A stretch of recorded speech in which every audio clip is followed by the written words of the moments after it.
this is what we have been discussing. We have discussed until here, where we were discussing how to make the value chain cost effective.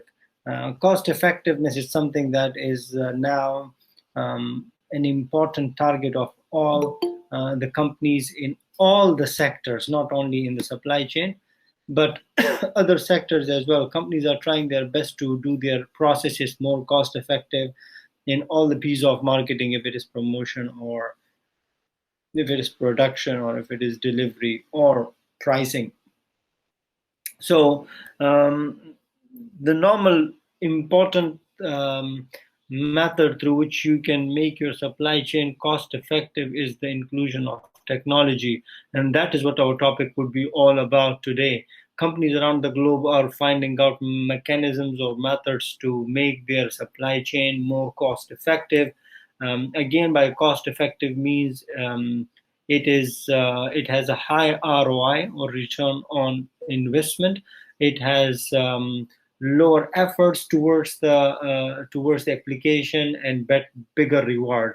We also use a concept normally when you have a lower or a minimum input with a maximum output. The concept, anybody know the name of that concept in management? Where your outputs are more than your inputs, where your 2 plus 2 becomes 5, where you find out to reduce your waste as much as possible so that your waste also become a product. There are different names used for it, but I'll stick to the basic one first, where the companies are focusing hard, the companies have been focusing hard, where they try to increase their output with the minimum inputs. Please understand these concepts: inputs and outputs. Inputs is the application of the things or the provision of the raw material or the efforts that the companies put in for the production process, and output is the final product that you get. They try to reduce the inputs and increase the outputs, which is actually technically, logically not possible, right? Because your inputs would normally be more than your output, because throughout the process of production you will have waste and so on and so forth. We call it the concept of synergy. Please note it down and read about it, the concept of synergy, where it says that, I'll write it in mathematical form, right? 2 plus 2 is equal to 5 is synergy. By the way, how much is 2 plus 2? I should not ask you, right? That's an embarrassing question. The 2 plus 2 is 4, right? Not 5. But when you say 2 plus 2, 5, I'm not following the laws of mathematics, I'm following the laws of synergy. Synergy is a law which says that, or a philosophy that says that fewer inputs, you can see 2 plus 2 or 4, right? Fewer inputs, but more output, which is 5. So that way you are making your whole process cost effective. How is it cost effective? Because the maximum output is more, so you are getting more reward from the market, and eventually it is impacting your overall pricing or costing strategy. So that's why you have to find out methods through which you can make sure that your whole supply chain, or they call it in your chapter, value chain, is cost effective. But here in this chapter, from now on, we'll be discussing how to do that. And one of the methods that companies have found and is applying successfully is through the inclusion of technology. And they've given the example of Dell company. Dell is a very, very famous company, right? Dell company is a multi-billion-dollar company, and you may have seen Dell products all over the world in different forms. Especially they are in the consumer products, but they do have business products as well. And now they are moving toward more into cloud computing and networking and securities. But we know Dell company being a consumer, as a company producing laptops or desktops for us, and some other consumer products for us. So Dell is a famous company. And how did they manage the technology? That's a tech company, but how did a technology company got affected by technology? That's a real case of Dell company. Some of you may know about it, and some of you may have heard of the case. Anybody know the case of Dell company where there was a big issue a major public embarrassment that they were about to face, but they somehow managed it properly. It took them a long time to manage it, but they managed it properly, and that public embarrassment eventually turned into a big source of profit for them. The case of Dell Company, it was back in, I think, 2004. So it's a very old story where Dell consumer or a customer of Dell purchased a Dell computer, and eventually he was not happy with the performance of the computer because of some problems. And then he contacted Dell, and Dell ignored him. Unfortunate for Dell that that person was actually a blogger. That is the story in the United States of America. I'm talking about in 2004. So that person was a blogger, and he wrote a very nasty blog against Dell. Before that, in the case study, I'll try to share with you, I'll try to find and scan it and share with you. Before this one customer, in the United States of America, Dell was given a name. Dell was given an honorary name, and that name was called the Darling of America. So Dell computers were called the Darling of America, or the Darling of United States. You can see that, getting that title is not easy, right? But then this one customer contacted Dell, and Dell somehow ignored the customer. So this guy was a blogger. So he wrote a very nasty blog, and the title of the blog was Dell Sucks. So that was the title of the blog. And unfortunate for Dell that somehow that article or that blog, that post that he wrote against Dell, it got viral. Well, back then we did not have any social media, but it still got viral in the form of getting more and more reads of that blog. So that it got so noticeable that it impacted the overall sales and market share of Dell. According to that article, the share of Dell reduced by more than 2% just because of that one article. When that article was shared, Dell also noticed that article, but then Dell thought that it's just one random customer talking about us. So let's wait for a week or so, and this thing will just pass. This bad wave of bad comments from one customer will just go away, and people will forget about it. But actually, it did not happen. It stayed in the spotlight for a very longer time than a week, and then Dell got worried, and then Dell said, "Oh, that's not the thing. The thing is influencing our business really, really bad." Then Dell responded to that one blogger, and at that time, the Dell not only responded to that one blogger, Dell found out that responding to customers and making the customers happy is extremely important. Replying to the dissatisfaction of customer is so important that if the research also shows that if you positively reply to the dissatisfaction of the customers, that customer have a higher chance of becoming a loyal customer to you. So note it down with you. For all of you, those who have companies, if you have a customer, an unhappy customer, and you try to satisfy that unhappy customer, even research backed it up that unhappy customer may become your loyal customer. So just imagine getting a loyalty from an unhappy customer is an amazing thing, right? And that is further elaborated that when that customer become a loyal customer, he or she will spread a lot of positive news and neutralize the negative news that he or she have already disseminated. That's really, really amazing. It's an important thing for us to note it down.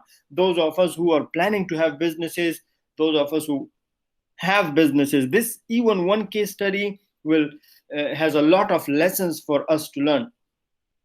So Dell, that was a major public embarrassment, but then Dell learned from it, and then the Dell, if you look at the slide, the Dell converted that one customer's experience into a complete Dell community.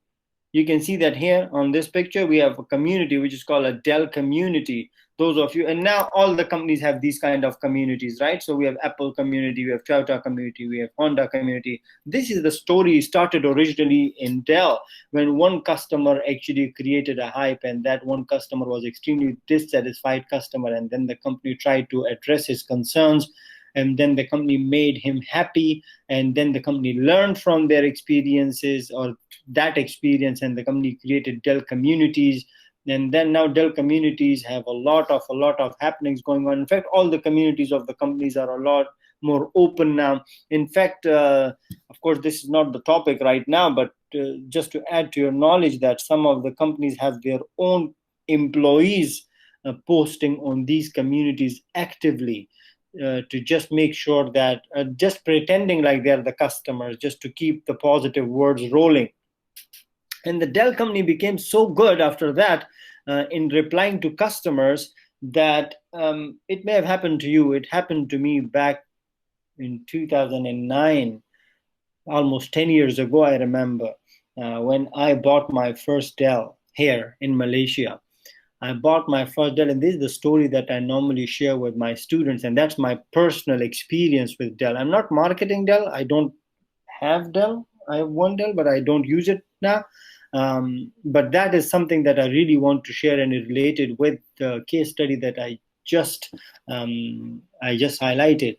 That I bought a new Dell laptop, and it was a good laptop. It was working fine for me back then when I was doing my PhD. And then after a few days, I noticed, a few days or weeks, I noticed that the laptop lid, when I would open it, it would have this crack sound. So I would feel like it is going to break, and it was only from one side. So I could see that one side of the screen, the laptop lid is somehow defected, and it was not pleasant for me because it was an expensive machine that I bought. And I also noticed that whenever I would attach an external drive with my uh, laptop, the mouse would behave really funny, like the mouse would run away from me, these kind of things. So I wrote to Dell. I'm also that kind of customer who would not let the company go easily. So I wrote to Dell, and Dell responded within actually 24 hours to my reply. I'm talking about here in Malaysia. Dell responded to my email, and they said that they showed me some steps to follow to troubleshoot. They call it troubleshooting. So they said that try to do this. Hopefully, this will solve the problem. If it did not solve the problem, please let us know. Then I tried to follow the steps they mentioned in the email, and it did not solve the problem. Of course, there were two problems. One is a software problem, another was a hardware problem. So both of them did not work properly. So I emailed back to them that it didn't work. Then the next day, the Dell representative called me, and they talked to me to troubleshoot. So they were on live call with me, phone call, and they tried to solve the problem. It did not work, and they said, okay, we'll try to figure out what can we do. And I was astonished to know back then I was living in Mahalla Bilal. I remember I was in Mahalla Bilal, in the PG room, and that the next day, someone called me that, can I have your room number? And I gave my room number. The person was from Dell. I thought that the Dell sent his technician just to repair my computer. But you know what was astonishing for me? Astonishing for me was the Dell person came, and he literally changed my computer. He gave me a brand new computer. Like he changed everything. He looked at my computer, there was a problem, and he just removed my internal hardware, and put it in another computer, and gave me a brand new everything. Like the board and everything was absolutely new. And I said, wow, that's like really amazing. So they just came to my room and gave me a new thing. That is why I'm sharing this positive story with you, and that is what Dell wanted.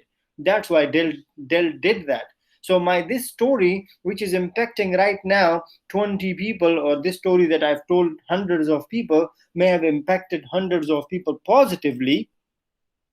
How much Dell have spent on, what do you think, how much Dell have spent on giving me a new body or a new machine? Just a few thousands, but I'm positively using my words for Dell. That is just my real personal story. You can see that how customer can become a part of the value co-creation. Note down this with you. Customer become a part of value co-creation. So the value is not only created by the company. Right now, the story that I shared with you, that is a real personal story. That story created a value for the Dell in your mind. And that is only one story. I'm sure that these kind of stories you have, some of them positive, some of them negative. There are companies who are not good in replying to the customers positively. I remember another story. I will just tell you one quick last story. I'm not going to share the whole story because it's also a long story. The story of another company in Malaysia. It's a dairy farm. The name of the company is Farm Fresh. Have you heard of this company, Farm Fresh? A lot of products, but I'm referring to their milk. I remember one day I normally use Farm Fresh milk, so I bought it, and it was not good milk. It was already spoiled. Then I said, okay, there may be some problem. Then the next day I bought it again, and it was again spoiled. So I was not happy.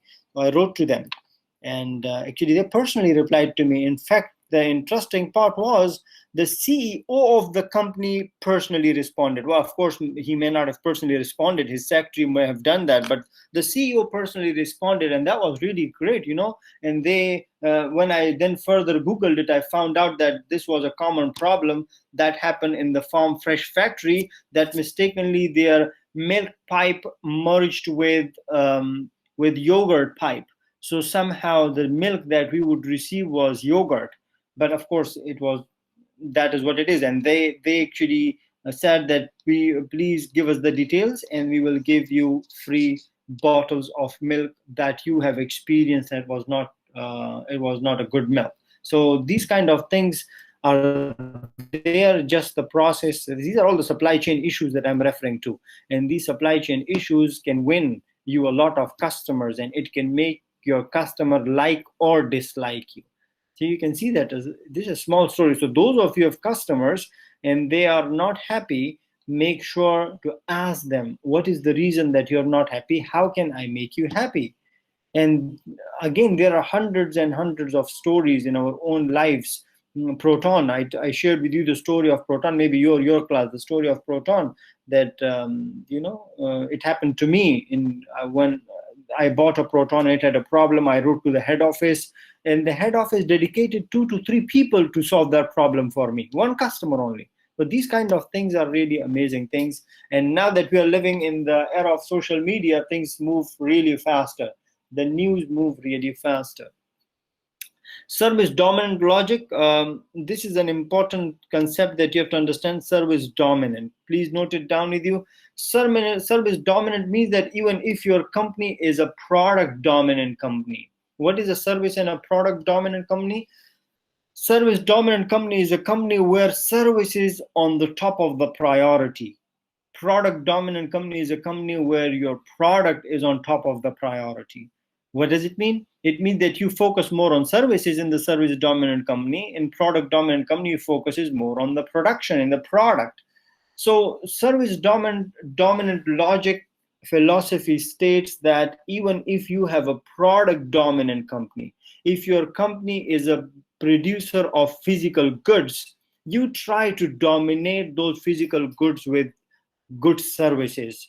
This philosophy states that if you are successful in providing good services to the customers along with the product that is the theme, your company would eventually become a really, really good Some of the things that you should understand in the service dominant company is that you have to make sure to create value, and create value including multiple parties. Try to have co-creators. Co-creators, it's written here as well, see, co-creators. So try to have co-creators.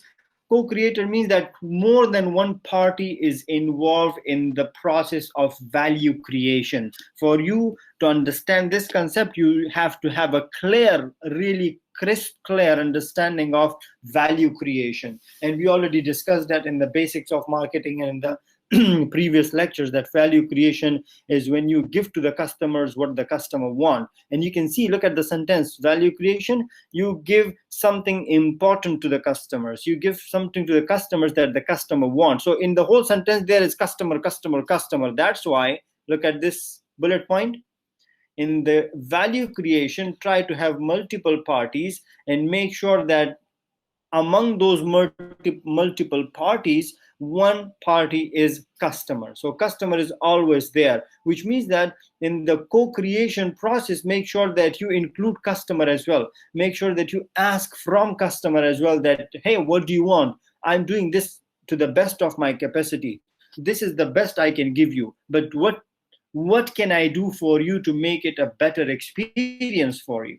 So ask the customer. So I'm being a teacher, that is the best I can do right now for you, but I have to ask you, what else do you want me to do? So say some of you recommended me to please provide these lectures, which are live lectures, in the recorded form as well. So I've started doing it. For example, I'm putting it on YouTube. That's an extra effort from me that I do after your class. And normally I don't do that for every class. That is based on the customer's request.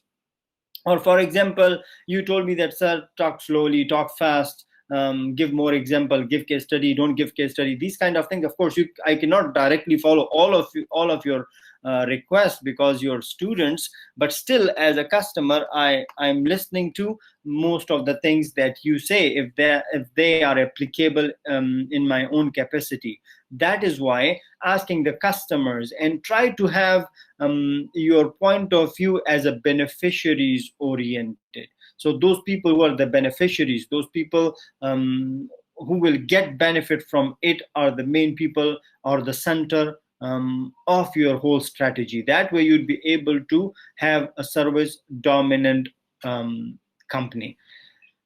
Company like Nike, the example of Nike is there. In the last class, we also discussed it already, the ecosystem that we created. Ecosystem is a system, value creation ecosystem is a system where everybody is included in the process of value creation. So when we say co-creation, it may be only two parties. But when we say ecosystem, we are talking about everyone. So everyone in the supply chain should be involved in the process of value creation. The example of Nike is there. Some of you may have seen this thing. Can you see this thing? This small kind of thing, we call it Nike Plus. I don't think it is there anymore because it was before the not before the wearable technology, but when these smart watches were not very much famous.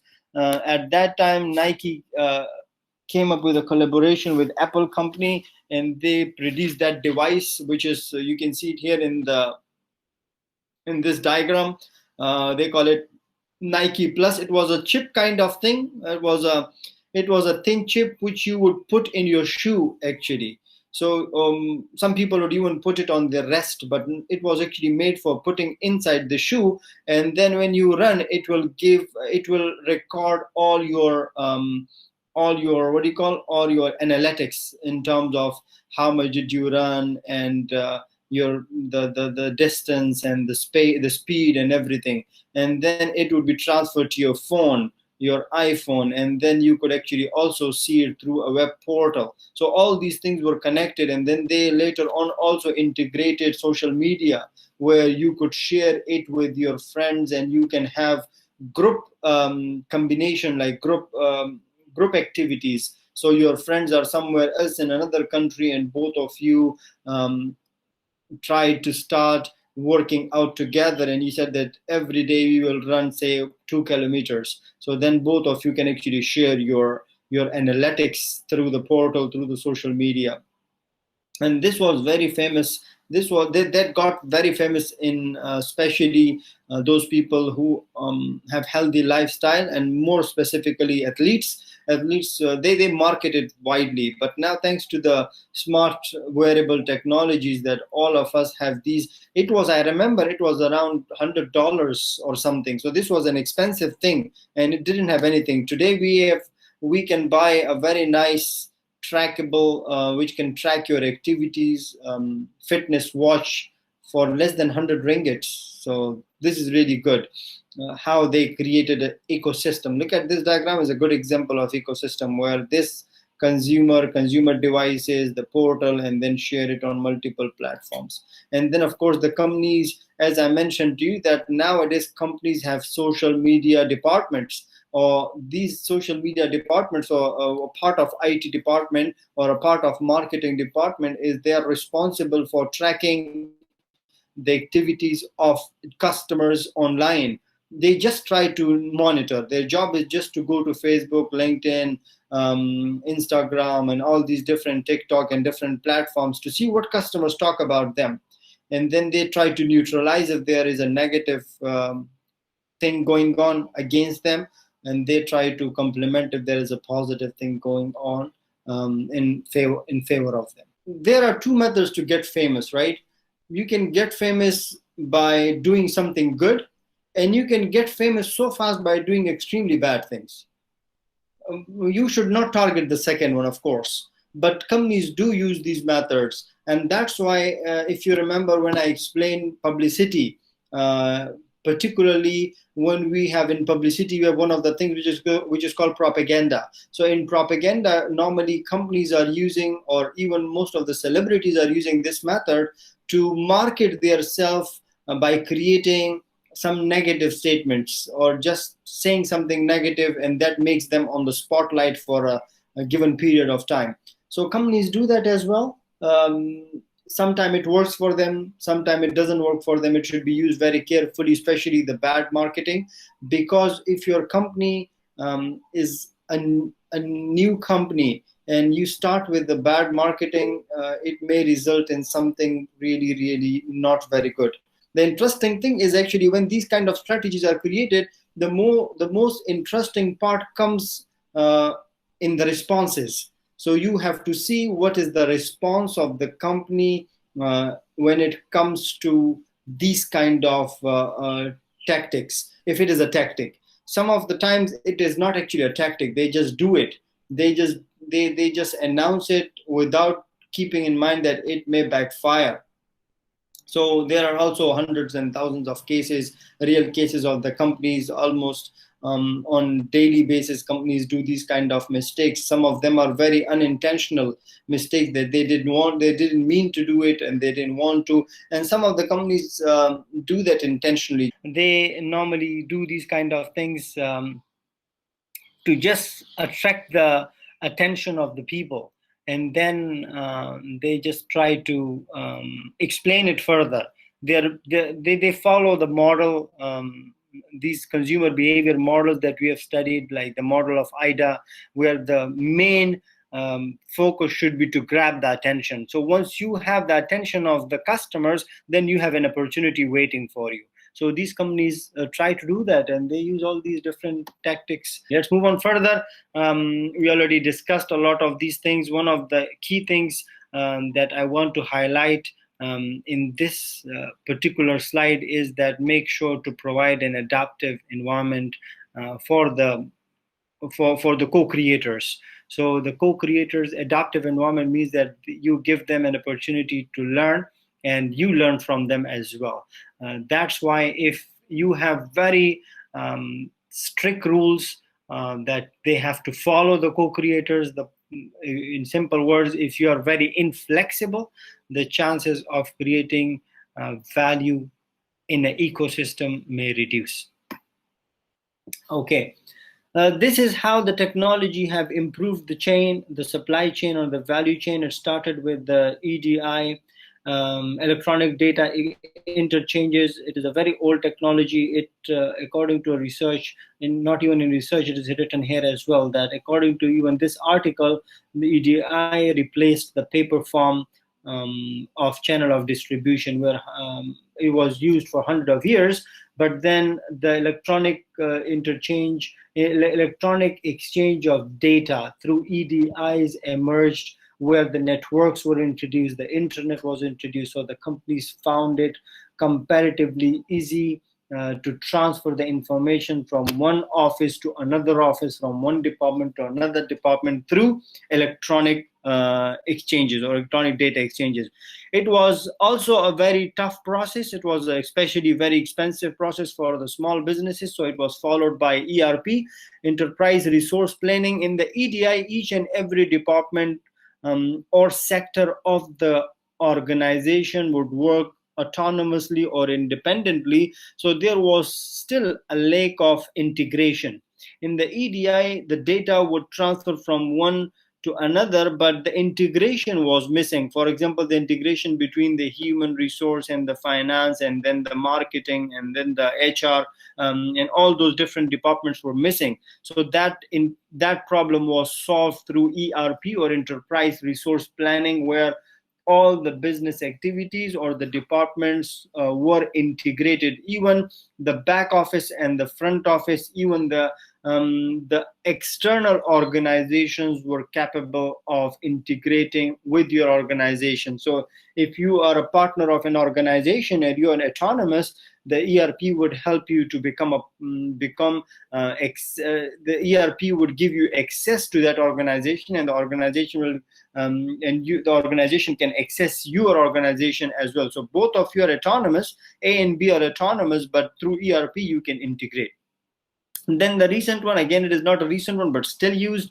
That is an old technology, that the RFID. The RFID chips or tags are placed in the products, on the products, embedded inside, in order to track the products. According to your book, it started in World War II. Roughly 75 million people died in World War II. That's a huge number of people died. Yeah. Anyway, and all the countries in the world were involved. That's why it's called World War II. Forget about the story of World War II. The British used RFID chips back then to track their aeroplanes and track their things. And now companies are using it. I'm sure that some of you may have seen it. I have seen it personally. I have received products. I have products, when I buy, they have embedded RFID chips, which I find out later. So the RFID chips helps the complete tracking of your products in the supply chain. We'll see a story in a while, and you'll see how interestingly are RFID chips used by other businesses as well. The technologies today is the SAS. That's not the SAS SAS, that is the SaaS SAS. There are two. Remember, there is another SAS which I told you to do the certification in, the SAS and SAP, the SAS and the SAP, the SAP. These are certifications. This one specifically says that your software is helping you to provide services. So the example of that would be, suppose the chatbots is a software that helps provide the services. And then you have cloud computing, where everything is on the cloud, which is literally accessible from any part of the world using any devices. And then we have devices like smart devices, and then we have apps for the smart devices. We'll talk about it soon. In the developments, cloud computing, especially where one platform is accessible to the whole supply chain. That's why they mentioned that the engine that makes supply chain talks to one another, and the inclusion of artificial intelligence specifically here that I would mention. Yeah. The artificial intelligence is something where one device would communicate with another device, and there is something which is called, please read about these things, which is called machine learning, where your computers or your machine actually learn with the passage of time. And these are really amazing technologies in the supply chain, and some of the examples are coming in the coming two slides that you will see. The case study of Pfizer company is there. Now Pfizer is no more an alien company for us. I'm sure that those people who have not heard of Pfizer before, they already know what Pfizer is. Now, Pfizer is already a famous company.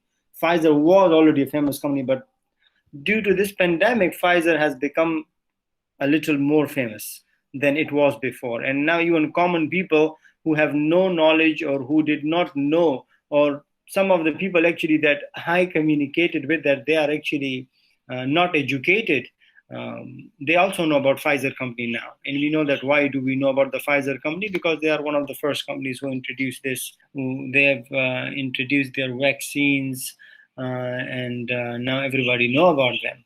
And their vaccine is widely acceptable with more than 90% of the immunization. And that's really great.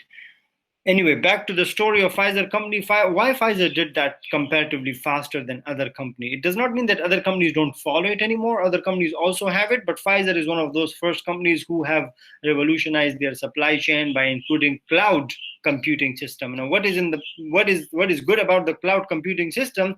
That it can be accessible from anywhere. A best example, a common example for all of us that I can give you is that take an example of our Office 365. Or take an example of our Google Drive or Google Classroom or Google Meet. Do we need to carry any device or any specifically installed software in our devices to use these? No, actually, I can just go anywhere and take this class that I'm taking with you right now. I just need to have a computer with a microphone and internet accessibility, and I'm good to go. Do I need any specific device or any attached thing to access your classroom or to give you the notes? No, I don't need anything actually. Now things are becoming very independent. That's what Pfizer did. So the cloud computing, that is what cloud computing is, and that's what Pfizer did, that everything that they do is available in the cloud for all the partners, all the scientists. Everybody can communicate in real time. And those of you who have used, and those of you who will be using Google Suite, the platform for creating your assignments or marking things, it is really astonishing actually. You can see people changing things live, and that is what is cloud computing. And the benefit for the company is that they can easily put people on board and they can delete people, so they can include people and delete people very fast. It can be accessible all over the world and all those things you already know. This is an important thing that you need to understand, is that device agnostics. Device agnostic means that because of the cloud computing, your softwares are not tied up with any device. Your softwares can be accessed from any device wherever you are. So you can actually sit on a beach somewhere if you have accessibility to the internet and to the organizational network, organizational extranet. You can literally sit on a beach, and if you have accessibility to the organizational network or extranet, you can actually literally contribute and be a part of your organization no matter wherever you are. And that is what we call device agnostic. Your devices, your company's portfolio, your company's software, your company's systems are independent. They are not tied up with any device. That is called device agnostics. Okay. We already discussed in the beginning the IoT, the Internet of Things, and we know that the Internet of Things have already revolutionized consumer products, or the way consumers see their products. But what do you think? How would the IoT impact the supply chain? The question is that, first tell me, what is IoT, Internet of Things? We already discussed it in the beginning. Now tell me, how do you think the Internet of Things will change or has changed the supply chain? Here we are specifically referring to the use of internet to communicate with things. Things is an important word here. So you don't need to check on the labors. You don't want to have a labor fixing your, if you have an automobile company, fixing the spare parts or fixing the engine in your car skeleton. The machine can automatically do that. If you're a doctor, you don't need to go and do the bypass. The robot can do that. You just communicate to the robot, and the robot is a thing. When your internet is used to communicate with the things in supply chain, not with the people, with the things in supply chain. So, for example, you have a machine that is doing certain things where a person is required to assist that machine. Pay attention, right? You have a machine, suppose, which can assist you to take a package from the shelf, just like in IKEA. You go, there is a machine like, for example, a weightlifter. It picks the package from the shelf and give it to you. But here in the IoT, if you include IoT in the same process, the person is eliminated. So the internet is connected with that machine. Through internet, you give the command, the machine picks up the product or the package from the shelf and then deliver it to you. I would highly recommend you, which I already recommended to you, please go and check the warehouse, the latest warehouse of Amazon. Let me Google it and then I will share with you the link. In fact, I'll share it on the Google Classroom rather than spending time, because I have few more slides to cover and finish up this chapter. So yes, the Internet of Things, how the Internet of Things is used in the coming years.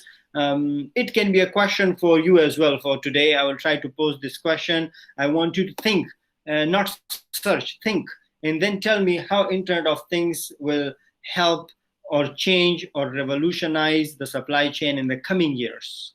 Okay, now this is a very good example of, again, Internet of Things and RFID. This is RFID, but can be used in Internet of Things as well, specifically the left one. You can see that there is a smart storage cabin. A smart storage cabin is the example that I'm sure that some of you may remember I gave you in your retail management class. Those of you who have studied retail management with me, I may have given you this example that in some of the companies, some of the countries, we have smart cabins now where the SKUs or in the, the inventory is automatically replenished or automatically inform the manager to replenish the inventory once it is finishing. In the conventional method, we know that there is a person who is in charge of the store who will go around in the shelf to find out which products are running out of stock, and then he will call the back office to replenish it. But with the smart inventory, with the Internet of Things, with the RFID, now you see that these are different technologies, by the way. So you see that now the person is not needed to deliver a message to the back office that shelf number A or shelf number 1 is running out of soft drinks. Automatically, Internet of Things will do that, or the use of RFID will help you find out. So I'm talking about retail here. I'm talking about big established businesses here. Let's look at the other picture, which is on the right side. You see that the livestock are used now, are tagged with the RFID. In countries, in developed countries, we have here as well. We see that those of you who have been to some of the countries, for example, if you go to, if you go to Turkey even, you will find out the dogs are tagged. Have you been to Turkey? So the dogs are tagged. They are tagged dogs. So they are tracked first and they are monitored. Well, here in the example, which is in the book on the right side, you can see that the livestock is tagged in order to find out, to track them if they are open. They are in the open farmhouse or in the open farm where they are just enjoying their life, but sometimes they run away. So your tracker is there to track them. These are very interesting concept. Give an example of Turkey. I know that I've seen that there were dogs. They are really big dogs in Turkey, right? Those of you who have been to Turkey, the dogs are like really big. And dogs are dogs, right? So you know what I mean. They can bite you anytime. So especially at nighttime and when it is cold. So I was walking with my friends outside, and there were like few dogs, and they were like big dogs, horse-sized dogs. So I just stopped. I said, "Oh, these are really big dogs." So my friends told me, "Don't worry, they are already tagged, and they have a tag there, which means that the government or the concerned organization is already monitoring them." If they are okay, if their vaccine time arrives, they are normally vaccinated, and everything they track. So the countries or companies are using it for things like tracking the the wild or the stray animals even. So this is how the technology is used in general, and now in the supply chain as well.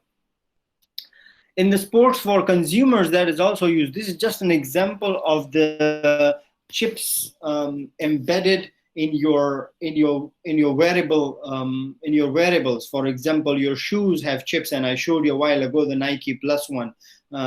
Suppose the dress that you're wearing for your jogging, the tracksuit or the uppers, all these have chips. And now most of them, these are, again, for me, this is old. Now we have, for example, our one nice small smartwatch or fitness watch can give us as much information as we want. So those of you who have smart watches, those of you who have smart devices, they may have seen it, that when you connect it with your computer, you get so much information, everything, the mapping, the calories that you burn, your heart rate, your everything is there. One of the watches, the fitness watches that I have, when I do sometime jogging or running, and when I'm running fast, actually it tells me that you're running too fast. Can you slow it down? And when I'm running a little slow, it will actually tell me that you're running too slow. Just try to increase your pace.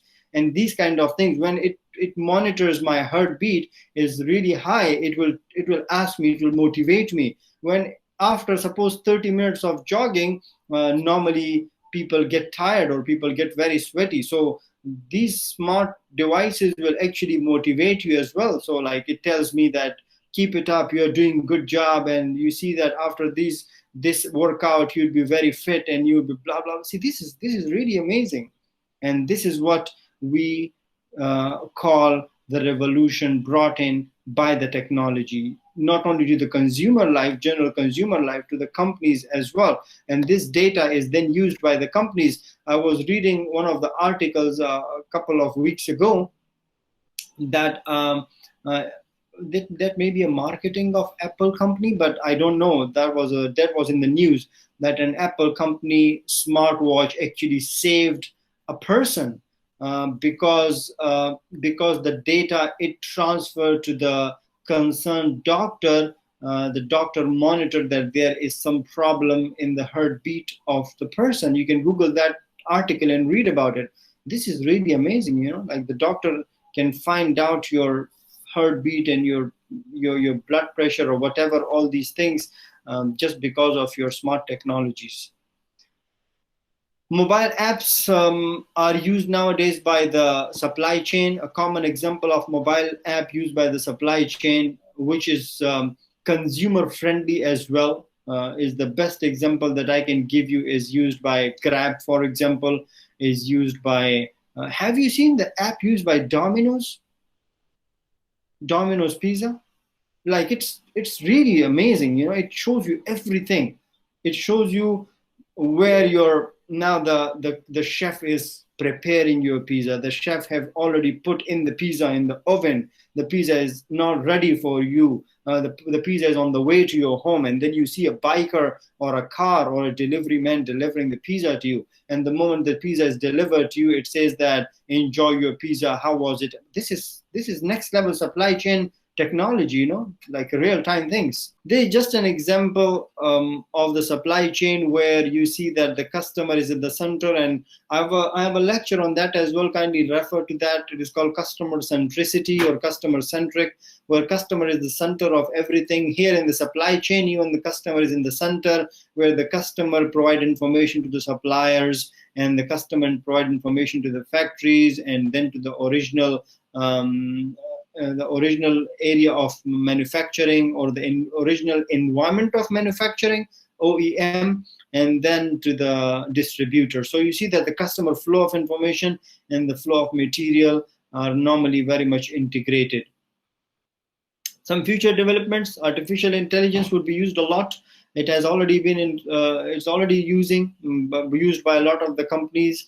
You see that the supply chain data would be available to all the parties now, and it is already available. Service chains are getting more important. These are the future, but I think it is already there now. Serving people in the underserved market. Now they're targeting the markets which are not served fully. So, for example, the rural areas, the suburban areas. If the suburban area is not is underserved, normally that would not be underserved. But suppose it is, the companies are focusing on micro segmentation. We already discussed it. Analytics are no more predictive. It gives you more insight to forecast or plan your activities properly. Here they are referring to supply chain activities, but generally speaking as well. And the market optimization would be there, where you can target the market and get rich insight from the market to target them properly in the future. This is just the summary of what we discussed in this chapter. We have one question for today. It's a fun question that you have to answer. What do you think? Which celebrity you think you look like? It's interesting, right? So find a celebrity that you think you look like that celebrity, and not only that, you should tell me the name, and you have to tell me the name of the celebrity that you think you look like, along with the photo of the celebrity, and then you have to tell me why do you think, which data source did you use. There are now apps actually that can find you. I will leave it to you. You use any method to find out which celebrity actually look like you. It is here as well on the slide. You can use that one as well, but you can use any other app. So that was it for today. I hope that you enjoyed. Now I'm posting this question on the Google Classroom along with one of the videos that I wanted to search. And inshallah, I'll see you in the coming class with the Q&A.